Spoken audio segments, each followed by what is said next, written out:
नमस्ते दोस्तों, वाइब पर आप सभी का एक बार फिर से स्वागत है।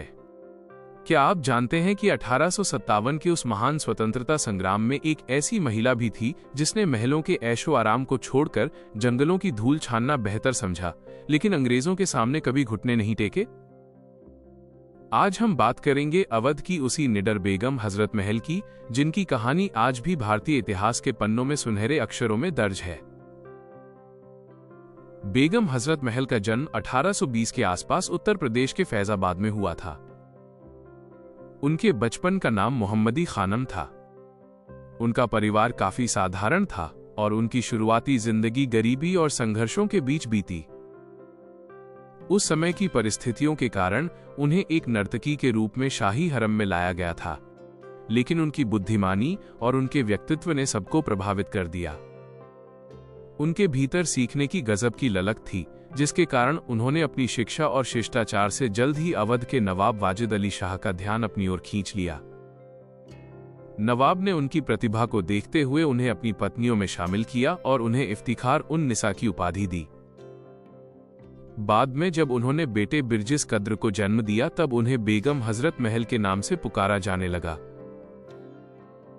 बेगम हजरत महल का असली संघर्ष तब शुरू हुआ जब अंग्रेजों ने अपनी साम्राज्यवादी नीतियों के तहत 1856 में अवध पर कब्जा कर लिया और नवाब वाजिद अली शाह को कलकत्ता निर्वासित कर दिया। जब अवध के बड़े बड़े सूरमा अंग्रेजों के डर से दुबक गए थे, तब इस साहसी महिला ने बागडोर संभाली। उन्होंने अपने नाबालिग बेटे को नवाब घोषित किया और खुद उसकी संरक्षिका बनकर सत्ता का संचालन किया। उन्होंने केवल शासन ही नहीं किया, बल्कि बिखरे हुए जमींदारों, किसानों और सिपाहियों को अंग्रेजों के खिलाफ एकजुट किया। उनका राजनीतिक कौशल इतना गहरा था कि उन्होंने धर्म और जाति की सीमाओं को तोड़कर राजा जयलाल सिंह और मौलवी अहमद उल्लाह जैसे योद्धाओं को एक साथ खड़ा कर दिया।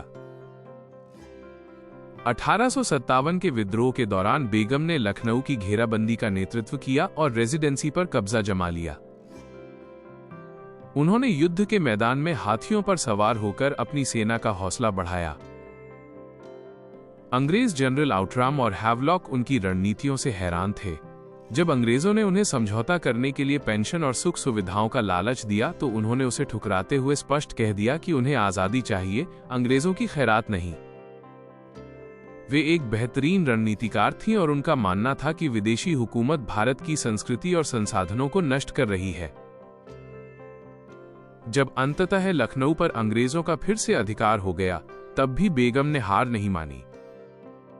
वे नेपाल की तराई के जंगलों में चली गईं और वहां से अपनी लड़ाई जारी रखने की कोशिश की।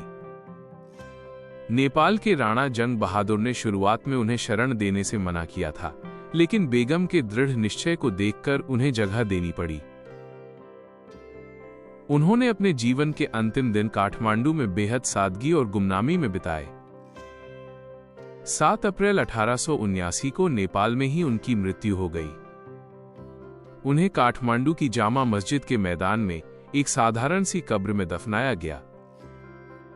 बेगम हजरत महल का योगदान केवल युद्ध तक सीमित नहीं था, बल्कि वे महिला सशक्तिकरण और राष्ट्रीय एकता का प्रतीक थीं। उन्होंने साबित किया कि एक महिला न केवल घर चला सकती है, बल्कि जरूरत पड़ने पर साम्राज्य की रक्षा के लिए तलवार भी उठा सकती है। आज भी उनकी वीरता की गाथाएं हमें प्रेरित करती हैं कि चाहे परिस्थितियां कितनी भी कठिन क्यों न हों, आत्मसम्मान और मातृभूमि की रक्षा के लिए लड़ना ही सबसे बड़ा धर्म है। आशा है कि आपको बेगम हजरत महल के जीवन का ये विश्लेषण पसंद आया होगा। अगर आपको यह जानकारी प्रेरणादायक लगी तो इस वीडियो को लाइक करें और अपने दोस्तों के साथ साझा करें, ताकि भारत के इस गौरवशाली इतिहास के बारे में हर कोई जान सके। हमारे चैनल को सब्सक्राइब करना न भूलें, ताकि हम आपके लिए ऐसे ही और भी रोचक और ज्ञानवर्धक वीडियो लाते रहें।